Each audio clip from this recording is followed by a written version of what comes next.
So it's Monday morning. And what happens on Monday morning? Well, we have a property finance Q&A.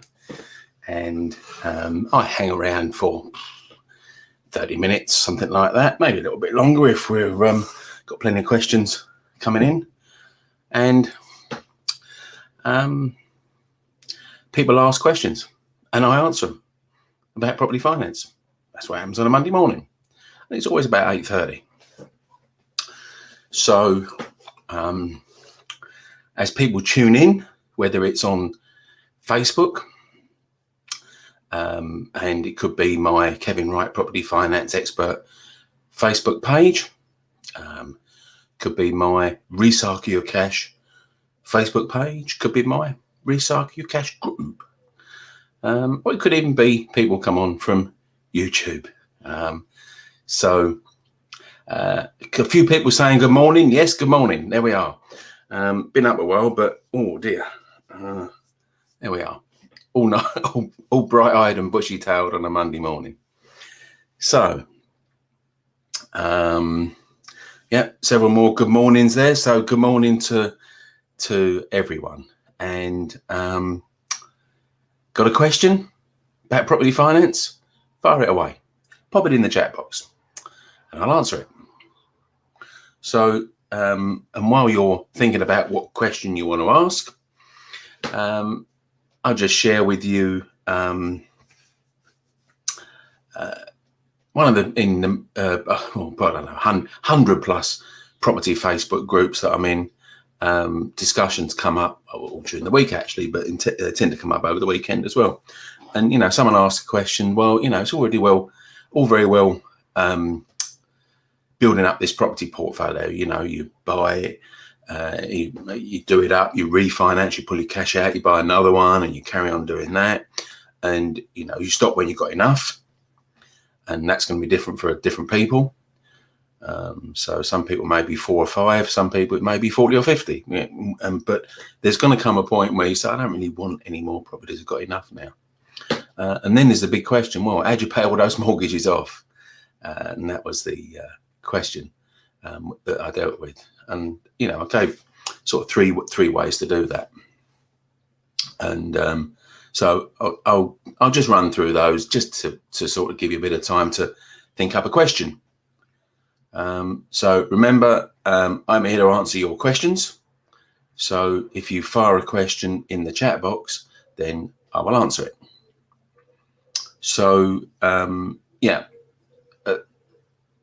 at some point you're going to want to start. You spent however long it is accumulating debt with more and more mortgages, and then you want to actually pay them back down or start to pay them back down. So, yep, okay. So, thanks for this Facebook user question coming up there. We'll deal with that. So, thanks for those that are asking. Got the first question in. So, if you got a question, ask it and I'll answer. That's why I'm here. And hopefully that's why you're here too. To see either to ask a question yourself or to see what other questions people ask and see if you can learn from them. And of course, we'll be doing this live, but you could be actually watching this from a recording, because in all the 4 places that I've named a bit earlier, the 3 on Facebook and my YouTube channel, and you can watch the recording. So if you're watching it live, fantastic. If you're watching it as a recording, thanks for watching it anyway. So one question there. Nice number of hellos. Let's see if we can get another question.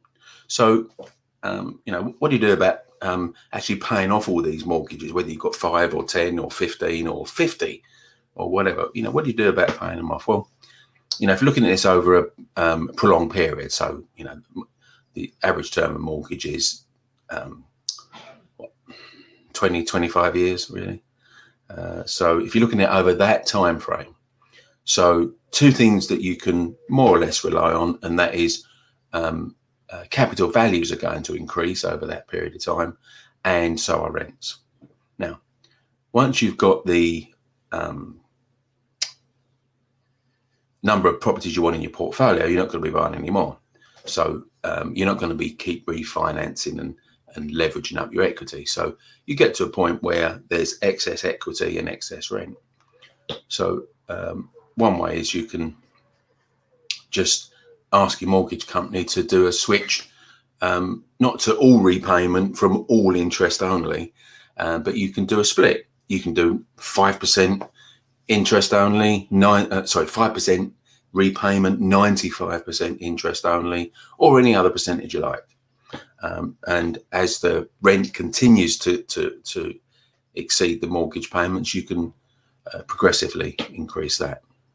Of course, you don't have to do that because most mortgage lenders have a 10% annual overpayment facility. In other words, you can, even if you've got redemption penalties, you can pay up to 10% of the mortgage payment annually without penalty. So you could do it that way. So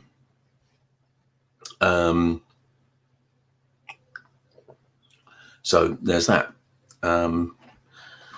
So there's two ways. Third way is, when you've got across your portfolio, it's worth twice as much as you owe. If you sell off one house, you pay off two mortgages. So you pay off the mortgage that you the house you sell, but because it's worth twice what you owe on it, you've got enough to pay off another mortgage within your portfolio. So you can roll that over, and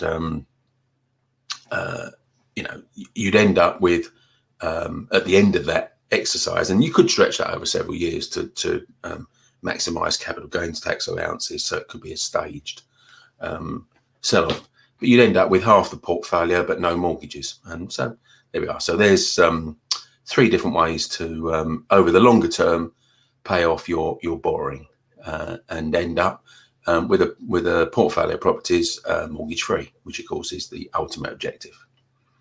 So there we are. Good. So some questions coming in now. So thanks for that. Keep them coming, and let's see if we can help. Okay. Typically, what's the average buy-to-let mortgage percentage rate within a company with a sole director? Now, people often get confused between directors and shareholders. Directors work for the company. Shareholders own the company. So you can be a director without being a shareholder. You can be a shareholder without being a director. But I'm guessing you're actually referring to being a sole shareholder. So, yeah. Now, the mortgage market is in constant flux. Lenders are always introducing rates, pulling other rates, and so you've got a whole mishmash of lenders, and they're all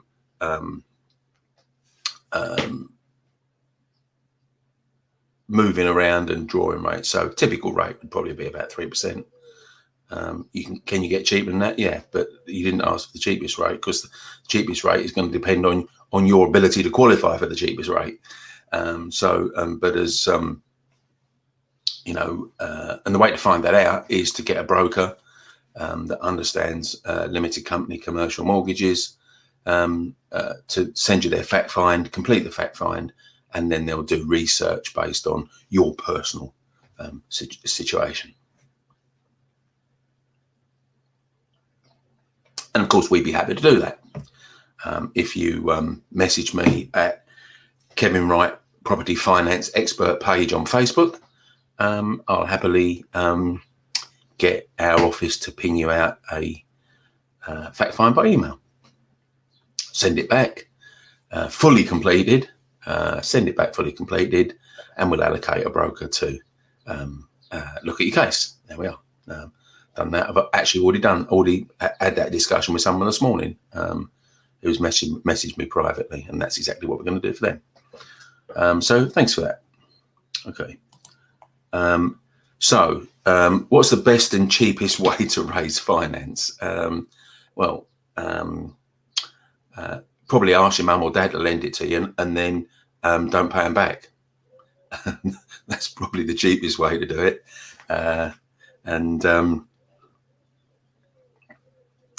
So of course, mum and dads do that the world over, don't they? I mean, that's, they even call it the banker mum and dad. So you won't get cheaper than that. But commercially, the best way and the cheapest way to raise finance is a residential mortgage. Residential mortgage rates are the cheapest. So there we are. A few more questions coming in now, so that's good. Yeah,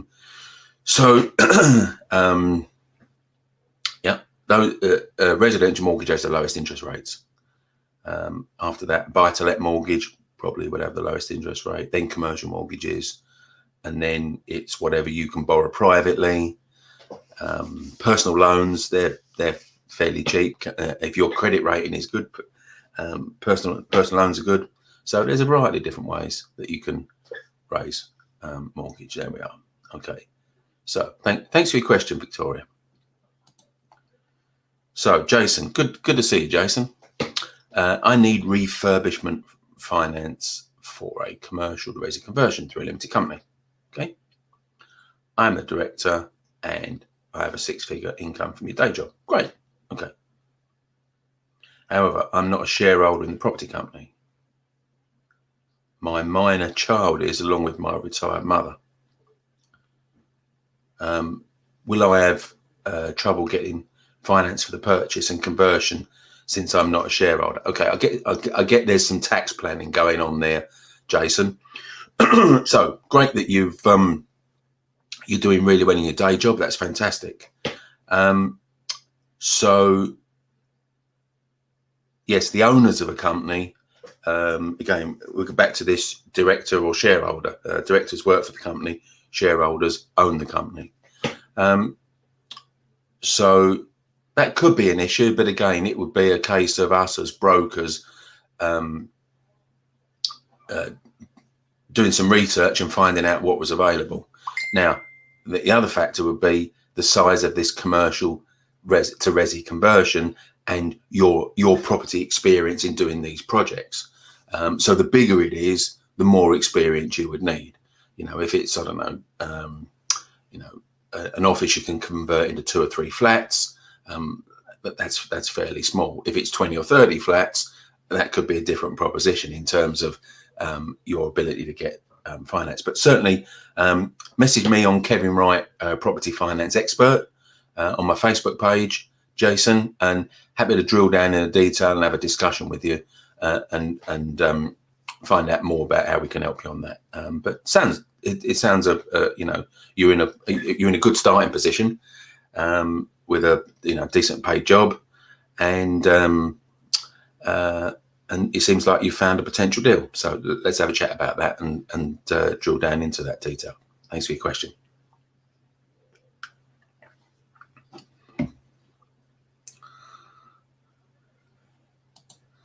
Okay, so Peter said, hello Peter, good to see you. What bridging should I use? Now I was going to say that's going to be a bit difficult to answer, the one that suits the deal best. But of course, you've just come along and popped a more expansive question in there, which is going to make it easier. What bridging should I get as I have a delayed completion? I've now got planning approval to put on an additional flat. Mixed use. Property, retail, 2 resi above. Okay, so I'm guessing you've got the additional floor. I'm guessing could be out the back, but it could be an additional floor. Okay, so you'd probably use refurb bridge. That would probably be the type that we use, Peter. Now, I don't know whether you've seen my YouTube video, but I've got a YouTube video that details that. It's called the 5 types of bridging, because pretty much every bridging loan would break down into one of 5 distinct types. You've got, I run through them in detail on that video. So if you haven't watched that one, Peter, check it out after we finish here.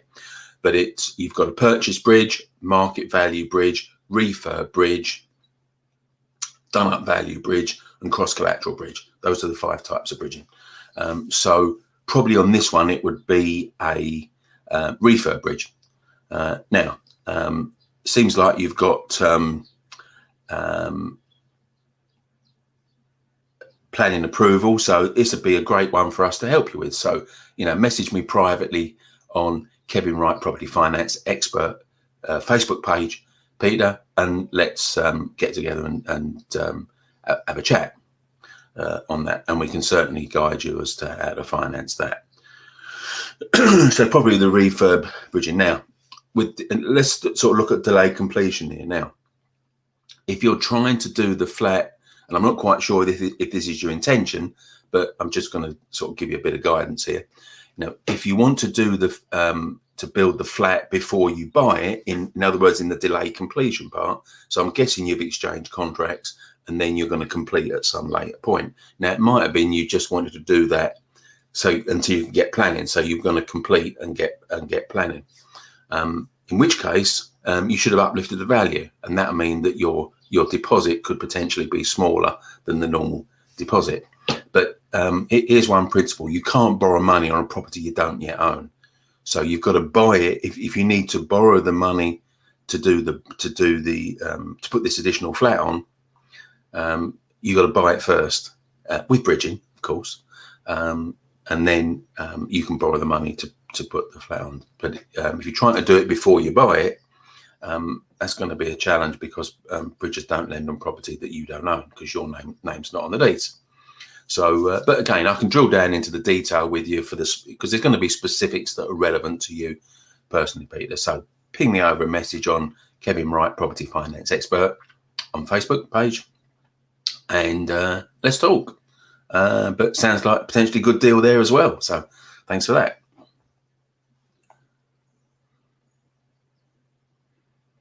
Okay, so moving on.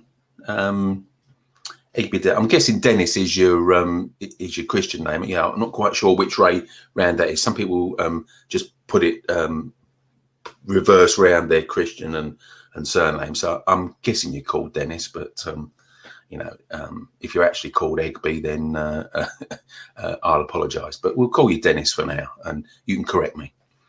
Okay. So got this property needs a full refurb, but the leaseholder, which is the council, okay, doesn't want to extend the lease. 31 years left on the lease.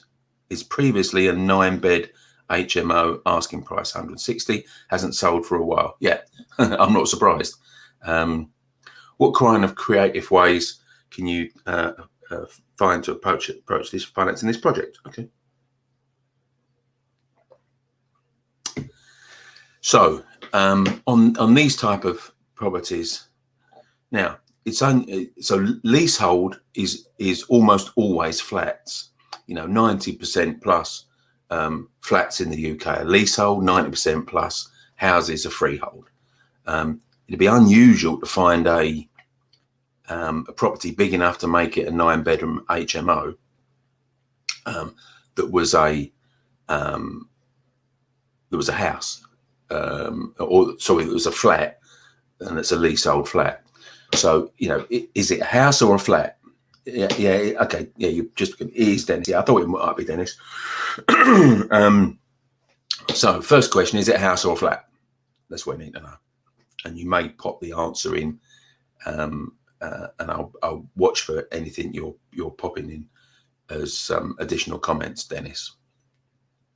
So, okay, so first of all, is it a house or is it a flat? And if it's a flat, okay, it must be a bloody big one then to get and make a 9-bed HMO. If it's a house, houses, lenders typically don't like leasehold houses. It's a house. Okay, so it's a house. So you got a problem there straight away, that lenders don't like leasehold houses because they're unusual. Okay, so one thing you know about mortgage lenders is they trust the normal and distrust the abnormal. So a leasehold house is abnormal, so they're going to be suspicious on that. I'm not saying you can never get a mortgage on it, but it's going to be more problematic than if it was freehold. So the council doesn't want to extend the lease. So the council owns the lease that's got 31 years left, but they don't own the freehold. I'm assuming that is the case. So now you ain't going to get a mortgage on a 31-year lease. That's a fact. No lender's going to lend on that. So in most cases, this is a cash buyer only situation. And it could be bridging, because bridging lends where mortgage lenders don't. But bridging lenders got one big question. The big question that bridges ask is, are you going to repay us? So the answer to that question is, how are you going to make it mortgageable? Because you or even someone else, so someone, whether you or someone you sell it to, has got to get a mortgage on it. And how do you do that? So, and if they don't want to extend the lease, well, the freeholder has a legal obligation to extend the lease. So the council might not want to do it if they're the leaseholder, but the freeholder has a legal obligation to do so. And if a Section 42 note is issued, then that forces the freeholder, who owns the land that the house is on, that forces them to negotiate to extend the lease. So that's one way to look at it. You could also look to potentially buy the freehold, find out who the freeholder is, and negotiate to buy the freehold. Now, they may not want to sell it, but so they've got to do one thing. They've either got to sell it to you or extend the lease. But actually, to issue a Section 42 notice, whoever is the leaseholder has to have owned the property for 2 years. So if the council is the leaseholder and they're not prepared to issue a Section 42 notice to the freeholder, then that makes it more problematic, because you would have to buy it, own it for 2 years before you're able to do that. So what often happens is that the current leaseholder, who's owned it for more than 2 years, issues the Section 42 notice to kick off the lease extension negotiation process, but makes it assignable to a new buyer, and that sort of thing. So, and actually, Dennis, this is one of the strategies that I teach on my sort of higher level training programs, the Ninja Investor program. People that I've trained to that level understand how to do these sort of deals. So you'd need to get a way to solve this problem. Problem is, it's got a short lease. That's your biggest problem. So the ways to solve it are either extend the lease or buy the freehold. Now, if no surprise, this hasn't sold, because the only people who can buy this are cash buyers, really, and these tend, cash buyers want a real top dollar deal, because they can put their cash into any property. So they need to make this, they need to buy this probably at a rock bottom price. But if you want to message me on Kevin Wright, Property Finance Expert Facebook page, send me a private message. And Dennis, let's drill down and see if we can knock this into shape on a deal. It's got the potential for a deal, but I need to understand more about the situation. So great question.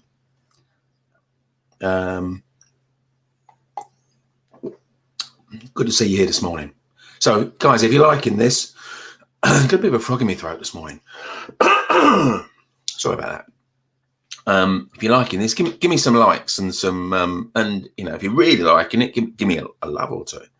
And so we always like that, to show a bit of support there. So that's good. So let's move on. Here we are. We got Flamer here. Good to see you. Okay. What's your question? Let's have a look at this. So when you buy refurbishment, refinance, what's the best? Buy in my name and after flipping on a company name, or to put it in a company name? Okay, so good question. And the answer is that there's only one reason really that you're going to do it in a company name. There's only one reason people use a company name rather than their personal name, and that is tax. So you do it because you believe it would you'd pay less tax in a company. Otherwise, why would you buy? because your tax returns are going to be higher for a limited company than the sole trader. So an accountant's got a lot more work to do to prepare company accounts than to prepare sole trader accounts.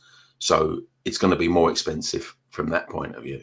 It's also going to be more expensive from a mortgage point of view, because limited company mortgages are at higher rates than personal mortgages, individual mortgages. So you've got two things that are going to cost you more money there. So your tax saving, which is the only reason you're going to do it, needs to outweigh those costs.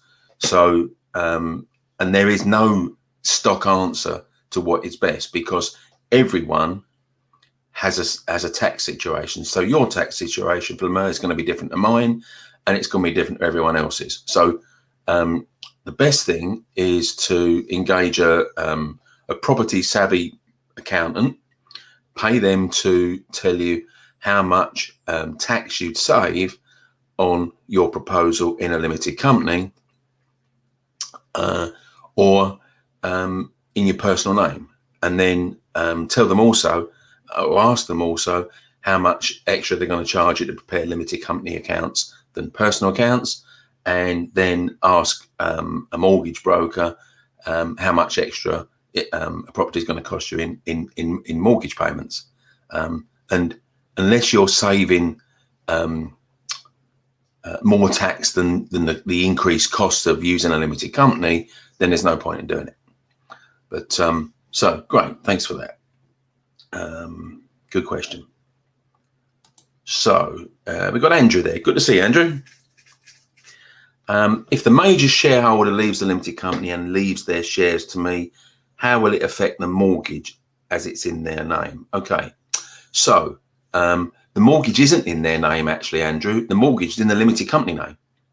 So the ownership of the property and the mortgage doesn't change. It's just the owners of the company that change.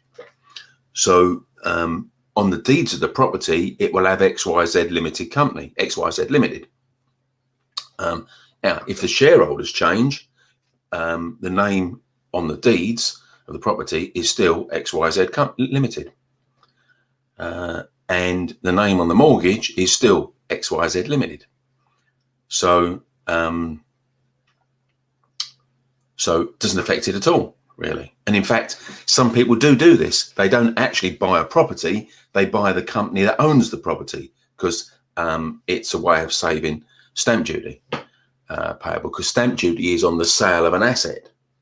Okay. There's also a smaller amount of stamp duty payable on transfer of shares, but it's not like the even with the stamp duty holiday, because investors still pay 3%. There's no amnesty for like there is, because the no stamp duty up to 500,000 is on your own property, on your main residence property. So it doesn't affect the mortgage. What it would affect actually is the personal guarantees, because whoever was the major shareholder almost certainly would have signed a personal guarantee, because most limited company. Hang on a minute. I'm getting a backup message here, so we're going to cancel that. Don't know what that's about. Why did your computer pop up with these things when you're doing a Facebook Live or YouTube Live? Okay, so so that their personal guarantee that the mortgage lender holds would be invalid now. So you would have to sign a new personal guarantee. So that would be a change. If the company goes bust, okay, so you've acquired the shares in the major shares in a limited company which owns a property, presumably owns a property, because it's got a mortgage on it. If the company goes bust, will it come back to them? If the company goes bust, then the mortgage lender can choose to intervene and sell that company sell that property to get their capital back. And if there's a shortfall, this is, in other words, if they can't clear the mortgage by selling the property, that's where the personal guarantee comes in, and you would need to make that up. Good. Okay. So if you want to drill down in more detail, as I've said to other people, Andrew, ping me a message on a private message on Kevin Wright, Property Finance Expert, and if I can help you, I will. Okay, so here we are, moving on. So we're just hitting the 9 o'clock. Then I say I'm normally around for 30 minutes, but I hang around a bit longer if people are asking questions that I've not yet got around to answer. So I'm going to do that. Okay. Any advice on what lenders ask to look out for when a client is looking to purchase land to build on? They're going to want to see if it's got planning permission. Very few lenders are going to lend without, if it hasn't got planning permission. And also, not only that, but the planning permission you actually want to build on. So, and of course, mortgage lenders don't lend on land that you want to build on unless it's a self-build mortgage for your own personal occupation.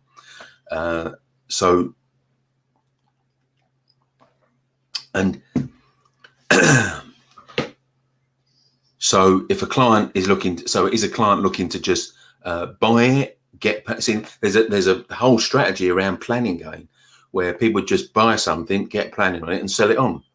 I come across a guy that had been doing this for 40 years. He never owned a property in his life, never rented out property, never been a landlord. But he's made a few million quid by getting properties or land or getting stuff that's and getting planning on it and then sell it on to someone who wants to build it. So the question is, what does your client want to do? Do they want to actually build it? If they want to build it, then that's going to be development finance, and development finance typically wants some sort of new build experience. So if you need more detail on that, then again, ping me a message on Kevin Wright, Property Finance Expert. Okay, so there we are.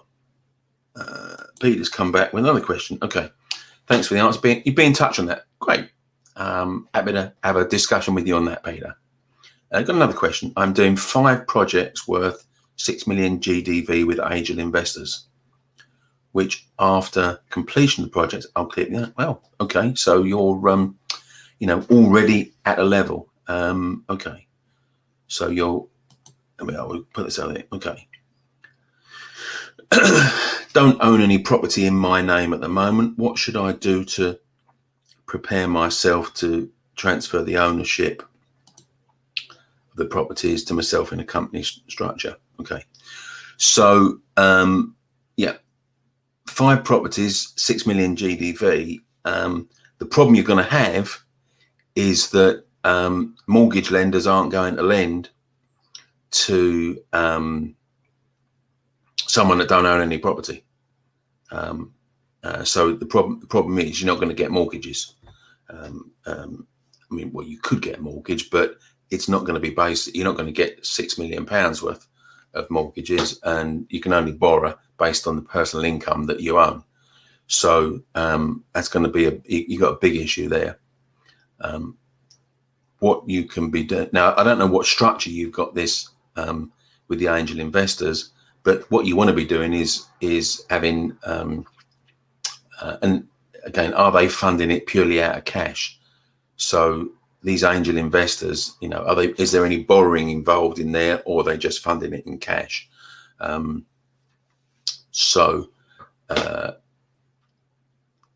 If there's any borrowing involved, then that could be. So I think what you need to be doing is setting up a SPV, special purpose vehicle, which is just a limited company with a fancy name, and being a part owner in that. So if you've owned this stuff for more than these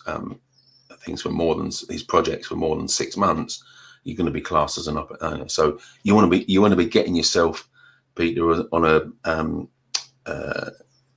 as a part owner, even if you're a minority shareholder. Typically 20% is good enough on that. Okay, borrowing involved. Okay, so great. So you just put it further. Okay, So yeah, you want to be getting yourself on the deeds of these properties as a part owner. So again, happy to drill down into more detail with you if you message me on Kevin Enright, Property Finance Expert. Okay, so there we are. Now, if you're enjoying this and you like the way that I can sort of give you information on this type of stuff, I've got a Facebook group that you're welcome to join. Maybe I know some of you are already there already, but if you're not there, let me just pop that into the chat box. Copy. There we are, and post that in there. There we are. So just come and join me on my Facebook group, Recycle Your Cash, because that's what I like to get people to do, is to move their cash forward so they can buy multiple properties with one pot of cash. Sun's coming out a bit there now. I'm just going to pull that curtain over there a bit. That's better. So there we are. One more question so far. Elliot, good to see you. Good to see you back. Let's have a look at Elliot's question, and unless anyone else pops up with a question, this is going to be the last one, and then we'll go our separate ways and have an interesting Monday. Okay, so if you found land with a house on that has planning for demolition and to develop a number of properties on, what's the usual costs involved if you can get 100% development finance? Okay. Sounds a potentially good deal. Right, so development finance, 100%. You can get 100%. Now, let's be specific on that. 100% of build cost. So 100% of build cost is, whatever your build cost, they'll give you 100% of that, for the simple reason that they want to keep control and know that you've got enough money to finish it, so you can either sell it or refinance it and they get their money back. The worst thing of them would be to give you part of the development money and then you run out of cash before you can finish it. Then you can't repay them. You can't sell it, can't refinance it profitably, and they're stuffed. So they're always going to want to lend you 100% of the build cost. That keeps their control. What they won't do is lend you 100% of the purchase price as well. So you're going to need to stump up some cash. And this came up, I think I answered this on a Facebook question, and it's cash sufficient to make sure that if you cock it up, Elliot, then you hurt as well as they do. So they don't want to be in a situation where they're taking all the risk and you're taking a minimal risk. So if you've got some decent sized hurting money in there, then they think that acts as a motivation for you to finish it off, because you don't want to lose your money. You won't be as fussed about losing their money, but they are. So you're going to need to put some cash into this. So usual cost, well, you're going to have an arrangement fee, 2% of the total loan, and you're going to have a site survey. So there's going to be a valuation fee. You're going to have legal fees, and you're probably going to have to pay your own legal fees and the lender's legal fees as well. And then, of course, you're going to get interest. Now, interest will be rolled up to the back end. But if you want to drill down on that, Elliot, I know we've had some interactions before. So happy to help you on that. Again, just ping me a message on Kevin Wright, Property Finance Expert, on my Facebook page, and we'll drill down and see. And you can give me some numbers. Don't expect you to ping, numbers and everything else necessarily in this forum. But, let's do it privately and be happy to help you. Great. Thanks for your question. There we are. Definitely getting to, you're like, well, that's very kind of you to say that, Peter. And very, very happy to help. So let's talk later. Okay, so a couple of more questions coming in now.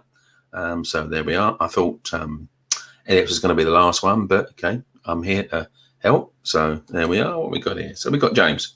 Okay. So thanks for your question, James. What sort of lending would you use when purchasing a commercial property to be converted into residential? So two sorts of lending. It could be it's either development finance or a refurb bridge. And the difference would be whether, and actually, James, I've done a video on this. So if you hop onto my Kevin Wright Property, not Facebook, YouTube channel, and scroll down from my property finance tip videos, you'll see a video that says, when is it likely to be bridging and when is it likely to be developments? So it'll be bridging or development finance. Again, so need any help with that? I'm not sure whether it's just a generic question of it. We've actually got a deal, but if it is, ping me a private message on Kevin Wright Property Finance Expert Facebook page. Happy to help. So thanks for your question, James. So Kadar, there we are. Good to see you back again, Kadar. We've had a few chats in the past. Okay, so you own a company which is building a house now. Great. I'd like to open an investment company to rent the house out. Okay. The investment company will buy the building company. Okay. Do I need to have a 25% deposit in the transaction or just a straight sell? Well, you can do this different ways. So you'd probably need to talk to an accountant to find out the most tax efficient way of transferring ownership, because you can have a company to build it and a company to rent it out.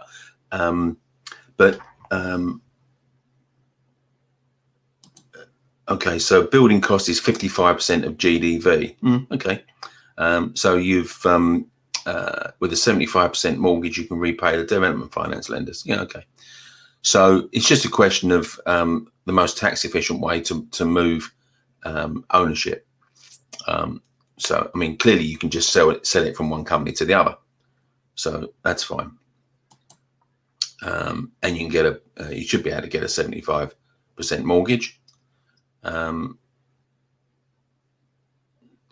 So if you've made money out of it, you could sell it to. We could look and see if you've got transferable equity in there.